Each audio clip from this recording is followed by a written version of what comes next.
अपराध कैपिटल के रूप में देहरादून ही नहीं, हमारी कई शहर दिखाई देने लगे हैं। अपराध निरंतर बढ़ रहे हैं, महिलाओं पर अत्याचार की घटनाएं बढ़ रही हैं। अंकिता हत्याकांड में एक वीआईपी को बचाने भाजपा के नेशनल क्राइम ब्यूरो ने जो रिपोर्ट किया है उसके अनुसार देश के 5 शीर्ष महिला अपराध वाले राज्यों में जो है एक राज्य उत्तराखंड भी। उत्तराखंड, जी हाँ, कभी अपने खूबसूरत वादियों और शांत जीवन के लिए जाना जाने वाला यह प्रदेश आज एक अलग तरह की चर्चा की वजह से देश और दुनिया में जाने लगा है। क्राइम, बढ़ता अपराध, और देहरादून क्राइम कैपिटल कही जा रही है। प्रदेश के रूप में क्राइम कैपिटल बनते प्रदेश की राजधानी के रूप में कई सारे सवाल होने शुरू हो गए हैं, और यह सब हो रहा है चुनाव से ठीक पहले। राजनीतिक हलकों में दोस्तों बीजेपी की मुश्किलें बढ़ती दिख रही हैं, और 2 पूर्व मुख्यमंत्री एक सुर में अपनी राय रखकर सवाल खड़े कर रहे हैं। क्या सुरक्षा और कानून व्यवस्था का यह मुद्दा इस बार चुनावी राजनीति का बड़ा चेहरा बनेगा, बड़ा मुद्दा बनेगा, बड़ा सवाल बनेगा? क्या प्रदेश के पूर्व मुख्यमंत्रियों ने जो मोर्चा खोला है उसका असर दिखेगा? बताऊंगा आपको पूरी खबर अपनी इस रिपोर्ट के जरिए। आप वीडियो को अंत तक जरूर देखिएगा दोस्तों। नमस्कार, पहलाख, मैं पंकज रौतेला, आप देख रहे हैं अपना उत्तराखंड न्यूज। दोस्तों, उत्तराखंड में बढ़ती आपराधिक घटनाएं किसी से छिपी नहीं है। हाल की एक के बाद एक होते हत्याकांड ने खूब शोर मचाया। विपक्ष लगातार सरकार पर हमलावर दिखा, और अपने देहरादून की तो बात ही क्या करें। देहरादून की एक वो तस्वीर भी देखने को मिली जहां कांग्रेस के हजारों कार्यकर्ता सड़क पर उतर आए और मुद्दा कानून व्यवस्था को भी बनाया। दूसरी तरफ दोस्तों हैरानी तब हुई जब बीजेपी एक तरफ हर घटना पर त्वरित कार्रवाई की बात कहकर कानून व्यवस्था को लेकर लगी आग पर पानी डालने का काम कर रही थी, वहीं बीजेपी के ही एक पूर्व मुख्यमंत्री और मौजूदा सांसद ने सरकार और पुलिस को आईना दिखाने का काम कर दिया।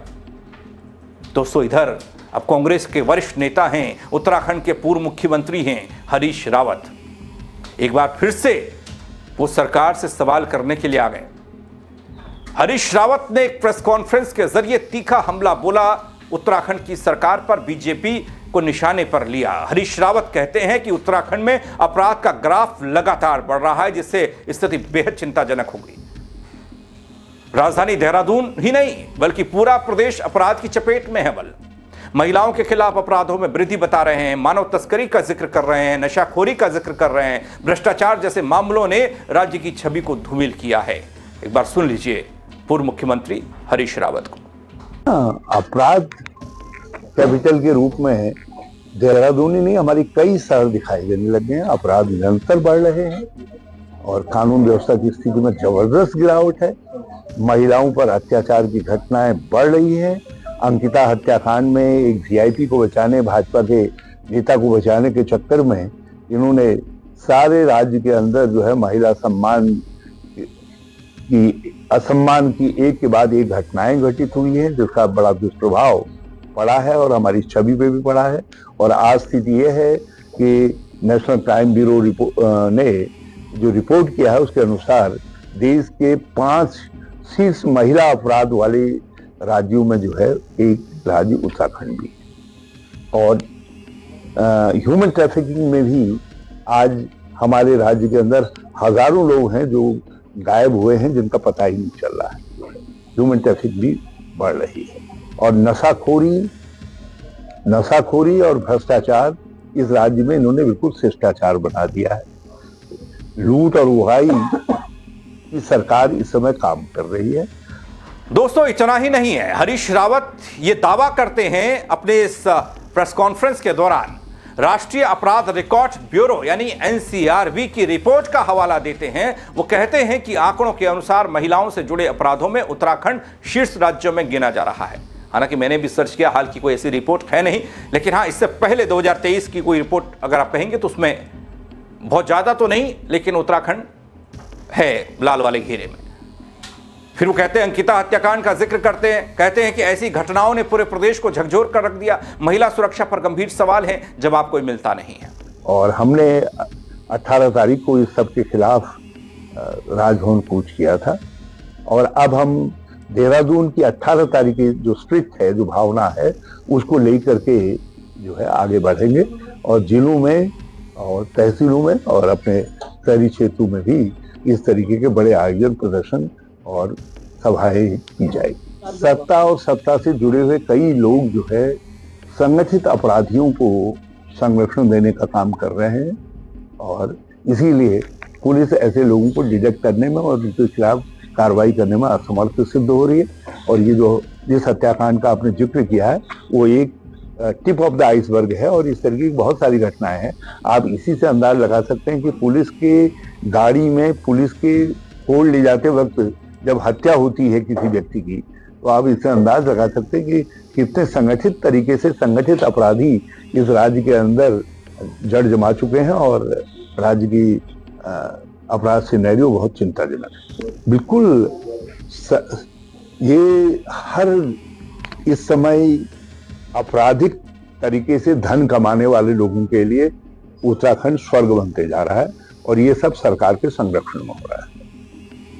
वहीं दूसरी ओर हरीश रावत पूर्व मुख्यमंत्री और बीजेपी सांसद त्रिवेंद्र सिंह रावत के बयान का जिक्र करते हैं। दोस्तों, जब बीजेपी के वरिष्ठ नेता ही सरकार को कानून व्यवस्था और खनन जैसे मुद्दों पर नसीहत दे रहे हैं तो हालात की गंभीरता समझी जा सकती है। यानी कि दो पूर्व मुख्यमंत्री एक सुर में इस बात का जिक्र कर रहे हैं। हरीश रावत की बयान। वैसे दोस्तों, त्रिवेंद्र सिंह रावत ने साफ तौर पर जो कोई बात कही, उन्होंने सीधा निशाना तो नहीं साधा सरकार पर, लेकिन इशारों में बहुत कुछ कह गए, नसीहत भी दे गए। क्या कहा था त्रिवेंद्र सिंह रावत ने, वो भी देख लीजिए। देहरादून में जो भी मर्डर हुए हैं, तो अगर हम देखें तो ये भूमि से संबंधित मसले हैं और इसमें बहुत गहन जानने की आवश्यकता है, क्योंकि जिस तरह की घटनाएं घटित हुई हैं और जिस तरह अपराध जिस तरह के बढ़े हैं, अगर इस पे समय रहते हुए अगर सख्त कदम नहीं उठाए तो ये अपराध फिर भविष्य में रुक नहीं सकते हैं, इनकी चेन बनती चली जाएगी। दूसरी बात ये है कि देखो, भूमि संबंधित जितने भी विवाद हैं ये राज्यों से संबंधित होते हैं। क्या हो गया है कि पुलिस का इंटरफेरेंस बहुत ज़्यादा हो गया है और मुझे लगता है कि पुलिस का इंटरफेरेंस इनमें जीरो होना चाहिए। पुलिस जितना इंटरफेरेंस करेगी ये समस्या उतनी बढ़ती चली जाएगी और से जो वरिष्ठ पुलिस अधिकारी हैं, यहाँ के डीजीपी हैं, मुख्यमंत्री हैं, उनको इस बात का ध्यान देना चाहिए। मैं अपने अनुभव के आधार पर ये उनको सजेस्ट करता हूँ। वैसे दोस्तों, त्रिवेंद्र सिंह रावत असली बात कह गए। पूर्व मुख्यमंत्री ने कहा, प्रदेश में क्राइम इसलिए कंट्रोल नहीं हो पा रहा क्योंकि पुलिस अपराध नियंत्रण के बजाय जमीन जायदाद के मामलों में दिलचस्पी जता रही है। सीएम और उनकी टीम पर निशाना साधा। अगर अभी ध्यान नहीं दिया गया तो आने वाले समय में गंभीर परिणाम भुगतने होंगे। उनकी शुरुआत हो चुकी है। उधर हरीश रावत को भी सरकार को घेरने का मौका मिला और साथ दिया त्रिवेंद्र सिंह रावत का हरीश रावत ने। दोस्तों, देहरादून में हाल में विक्रम शर्मा हत्याकांड को लेकर जिक्र हरीश रावत ने किया, सवाल किया। उन्होंने कहा कि जिस व्यक्ति पर कई आपराधिक मुकदमे दर्ज थे उसे लाइसेंसी हथियार और व्यवसाय की अनुमति कैसे मिली। उन्होंने आरोप लगाया कि सत्ता से जुड़े कुछ लोग अपराधियों को संरक्षण दे रहे हैं, जिससे पुलिस प्रभावी कार्रवाई करने में संकोच करती है, असमर्थ हो जाती है। खबर तो एक ये भी आई थी कि एक खनन क्रशर का लाइसेंस बहुगुणा सरकार में मिला था विक्रम को। तो इस पर अब हरीश रावत किस तरीके से रिएक्ट कर रहे हैं वो देख लीजिए। दोस्तों, हरीश रावत का कहना यह है कि अपराध से धन कमाने वालों के लिए उत्तराखंड स्वर्ग बनता जा रहा है। अवैध नशे के बढ़ते प्रचलन पर चिंता जता रहे हैं, सूखे नशे का जिक्र कर रहे हैं, कारोबार का, और कह रहे हैं प्रदेश उड़ता पंजाब की तर्ज पर उड़ता उत्तराखंड बनता जा रहा है। अब ये नशे वाली बात, अपराध वाली बात, किस तरीके से आप इसे देखते हैं, आप अपनी राय रख सकते हैं। लेकिन दोस्तों, उत्तराखंड में कानून व्यवस्था को लेकर स्थिति लगातार चिंताजनक तो है। मौजूदा वक्त में सवाल हो सकता है। कांग्रेस और बीजेपी दोनों की तरफ से खुलकर बयानबाजी भी हो रही है और जनता के सामने यह सवाल रखा जा रहा है कि क्या सरकार समय रहते अपराध और महिला सुरक्षा जैसी गंभीर इन चुनौतियों से निपट पाएगी जो अपराधी खुलेआम दे रहे हैं। आंकड़े और हालिया घटनाएं प्रदेश को सिर्फ सुंदर वादियों के लिए नहीं बल्कि सुरक्षित और संरक्षित समाज के लिए भी सतर्क रहने की जरूरत को बता रही है। और आने वाले चुनावी महीनों में जब चुनाव होगा, यह मुद्दा राजनीतिक बहस का केंद्र बनेगा और हर उत्तराखंड की नजर इस मुद्दे पर भी बनी रहेगी। अभी पिछले 2-4-5 महीने के आप घटनाक्रम को देखेंगे तो एकाएक ऐसा लगा कि यह ग्राफ काफी ऊपर गया। और इस पर होती है अभी सियासत, ये बयानबाजी। क्या वाकई में आपकी चिंता है, जनता की चिंता को लेकर हो रहा है, या फिर इन सियासतदां को वोट की चिंता सता रही है? आप बताइएगा अपनी राय कमेंट के जरिए मुझे, और शेयर कीजिएगा इस खबर को। मेरे साथ जुड़ने के लिए आप सबका बहुत शुक्रिया। जय उत्तराखंड नगरियों। अपराध कैपिटल के रूप में देहरादून ही नहीं, हमारी कई शहर दिखाई देने लगे हैं। अपराध निरंतर बढ़ रहे हैं, महिलाओं पर अत्याचार की घटनाएं बढ़ रही हैं।